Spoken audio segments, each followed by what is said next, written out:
जिन स्कूलों का रिजल्ट अच्छा नहीं है उन स्कूलों के अध्यापकों के ऊपर कार्रवाई होगी। अच्छा, मुझे यही समझ में नहीं आया कि क्या कार्रवाई करेंगे।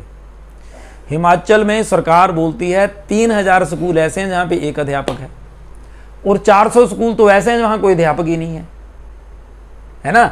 और तो अगर वहां का कुछ रिजल्ट आता है तो कैसे आया? नकल मार के? बिना नकल के तो हो नहीं सकता। अब एक स्कूल में 5 या 8 क्लासें एक बंदा पढ़ा रहा है, वो कैसे रिजल्ट आएगा मुझे बताइए। और ये जो बोला जाता है कि जी हम ऐसा कर, अरे भाई साहब आप पूरी फैसिलिटी दो।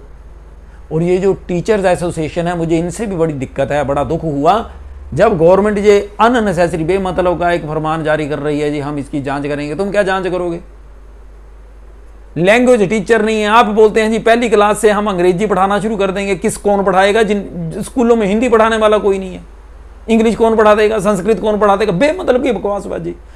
और यूनियंस नालायक हैं, मैं बोल दूंगा, मेरे शब्द आपको बुरे लगे तो लगे।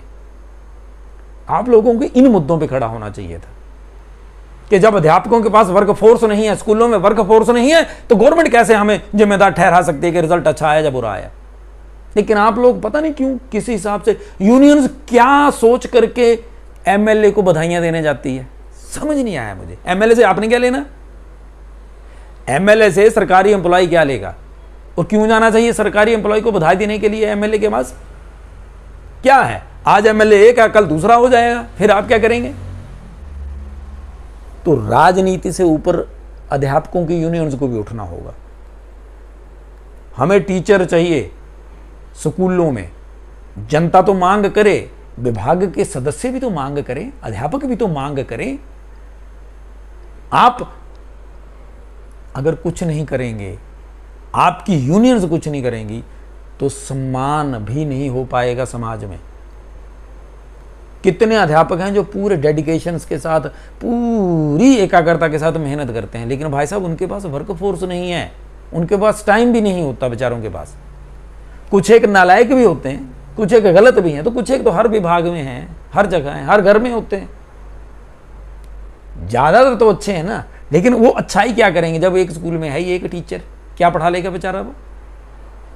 जनता जो सोच रही है, लेकिन टीचर्स को, जो टीचर्स की यूनियंस हैं, इनको भी अपनी जिम्मेदारी समझ लेनी चाहिए। राजनीति में बिल्कुल पार्टिसिपेट ना करें। उसका कारण ये है कि आज कोई और एमएलए है, परसों कोई और हो जाएगा, फिर कोई और हो जाएगा। आप किस किस के पीछे भागोगे? और सबसे दुखद बात है सरकारी एम्प्लॉयज की, हिमाचल में कोई भी तबादला नीति नहीं है। आज अगर आप एक एमएलए के पास जाते हैं, कल को दूसरा बन जाएगा, आपको उठा करके वो भेज देते हैं दूर, वहां भेज दो, इसकी बदली वहां कर दो।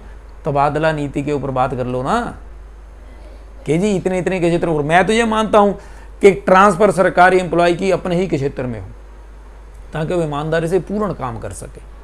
दूर दराज के क्षेत्रों में किसी को भेजने की जरूरत नहीं।